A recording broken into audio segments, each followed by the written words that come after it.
Bonjour à toutes et à tous. Dans cette vidéo, je voudrais parler des vélos chinois et les vélos européens. Sur la gauche, j'ai un vélo que j'ai acheté en Chine, c'est un vélo Fido C11, c'est un vélo électrique, assistance électrique. Et à droite, c'est un vélo Nakamura que j'ai acheté en France. Eh bien, la différence, c'est que déjà, la première chose que vous devez savoir, vous devez vous rendre compte, quand vous achetez un vélo de Chine, que ce soit cette marque-là ou une autre, Engwe ou Juo, c'est égal, l'Ankelesi, eh bien, votre service après-vente, il se trouve pas en bas de chez vous ou dans le magasin à côté. Alors que le Nakamura que j'ai acheté, je peux tout de suite retourner au magasin et avoir des réparations ou un remboursement si quelque chose ne va pas. À savoir que si jamais votre vélo il est endommagé lors du transport, quelque chose, une pièce, un display ou le moteur ou quelque chose, eh bien vous allez vous retrouver tout seul. Vous allez devoir contacter le service après-vente, attendre qu'il vous envoie la pièce. Et une fois que vous avez la pièce, eh bien, vous allez devoir le réparer vous-même. Pareil donc pour l'entretien, etc. Vous avez personne donc à côté de chez vous, c'est vraiment le service après-vente, il se trouve en Chine. Vous devez bien vous rendre compte de ça. Et aussi les vélos, vous ne savez pas des fois ce que vous avez. Moi par exemple, c'est vraiment après avoir testé, roulé avec, que je me rends compte c'est quoi le vélo Fido C11. Euh, Admettons un petit exemple, là-dessus, je suis pas très content des échelonnements des assistances de vitesse. C'est pas assez progressif, il y en a, vous pouvez aller de 3 à 5, mais il n'y a pas vraiment cette différence en fait, c'est tout de suite assez puissant. Et moi j'aurais aimé un moteur plus progressif. Voilà, par exemple, là je l'ai su une fois que j'ai reçu, une fois que j'ai roulé avec. Et j'ai pas la possibilité de le tester au magasin et puis d'avoir déjà une idée avant de l'acheter. Vous pouvez voir que sur l'image ou sur certaines vidéos, etc. Je voudrais parler, donc, ça c'est le premier risque que vous prenez, c'est que vous gardez ça bien en tête que si jamais il y a quelque chose, vous aurez à le réparer vous-même. La deuxième chose, c'est la réglementation.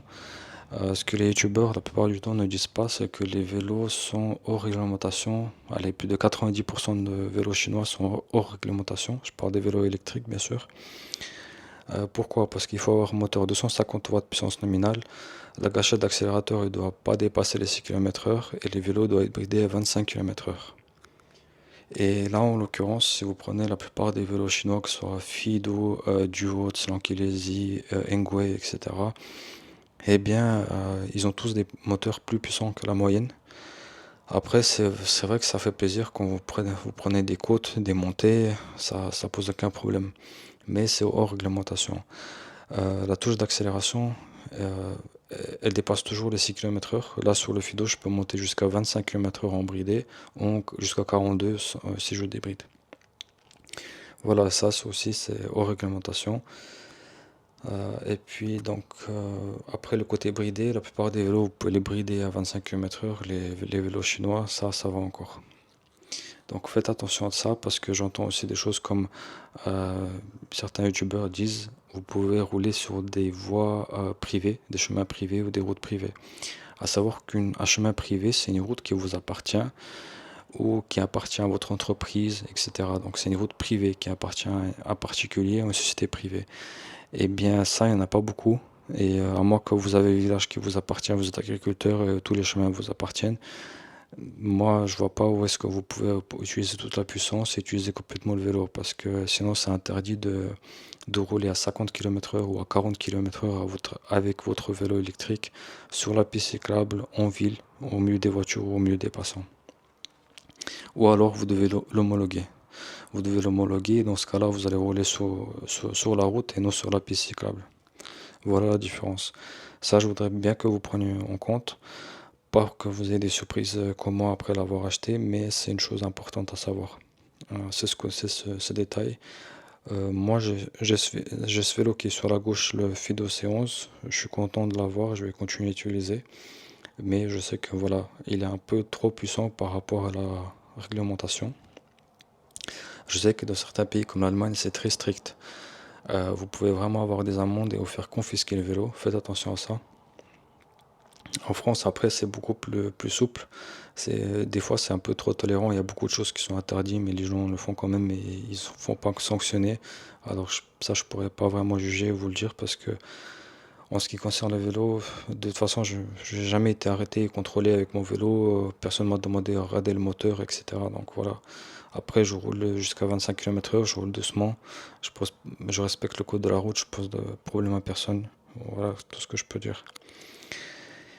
Ça, c'est important, la réglementation. Et la dernière chose que je voudrais aussi dire, c'est souvent j'entends des gens qui disent que voilà, ils ont fait des économies en achetant une pièce sur AliExpress ou un vélo chinois.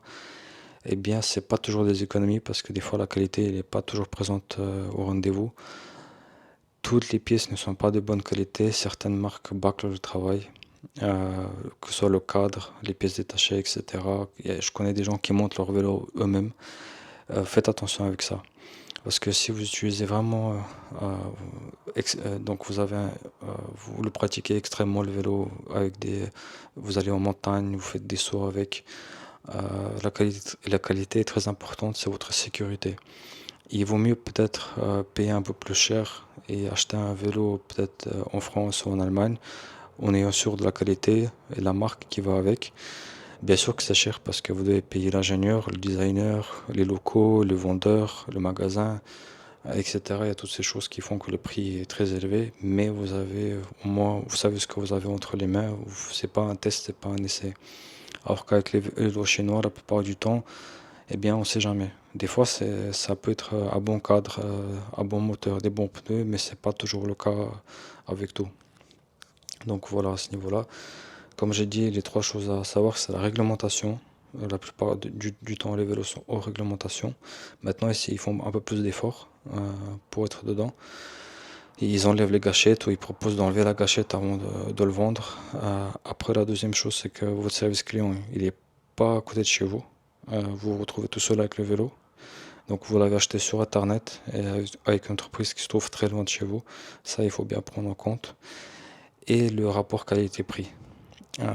Donc là, faites attention quand vous achetez quelque chose, est-ce que vous êtes prêt à prendre le risque ou pas? Parce que il est possible que, il est tout à fait possible que par exemple vous achetez un vélo et qu'il arrive défectueux ou que la pièce n'est pas parfaite, etc., qu'elle a été un peu bâclée.